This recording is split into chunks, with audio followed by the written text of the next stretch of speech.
10-12 English grammar है। Class 10-12 है। Direct indirect narration में narration part 18 direct indirect narration बताया आपको।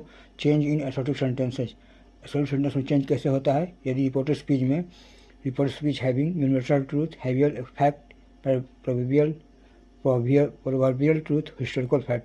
अगर रिपोर्टेड स्पीच में यूनिवर्सल ट्रूथ हो, हैवियल फैक्ट हो, प्रोवर्बियल ट्रूथ हो और हिस्टोरिकल फैक्ट हो तो कैसे इसको हम चेंज करेंगे, डायरेक्ट से कैसे चेंज करेंगे हम, तो आपको रूल बता रहे हैं। डायरेक्ट से इनडायरेक्ट में बदलने का रूल क्या है। यदि रिपोर्ट पहला रूल है, रिपोर्टेड स्पीच में universal truth, probable truth, habitual faction और हैबिचुअल फैक्ट और हिस्टोरिकल फैक्ट आता है। रिपोर्टेड स्पीच में यदि universal truth, probable truth, habitual fact और हिस्टोरिकल फैक्ट आ जाता है तो डायरेक्ट से इनडायरेक्ट बदलते समय इनका टेंस नहीं बदलता है, बल्कि वही टेंस इनडायरेक्ट में भी लिख दिया जाता है। जो टेंस होता है वही टेंस इनडायरेक्ट में भी हो जाता है। दूसरा नियम होगा, रिपोर्टेड स्पीच में दो कार्य एक ही साथ या एक ही समय पर संपन्न होता है तो पास्ट इंडेफिनिट टेंस या पास्ट कंटिन्यूअस टेंस नहीं बदलता है, पास्ट इंडेफिनिट या पास्ट कंटिन्यूअस टेंस में बदलता है।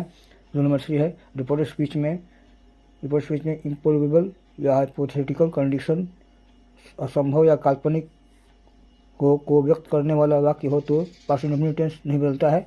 और चौथा रूल नंबर है, इन्वर्टेड कॉमा को हटा देते हैं और रिपोर्टेड स्पीच के पहले दैट लगा देते हैं। तो इतना काम करते हैं रिपोर्टेड स्पीच के बारे में।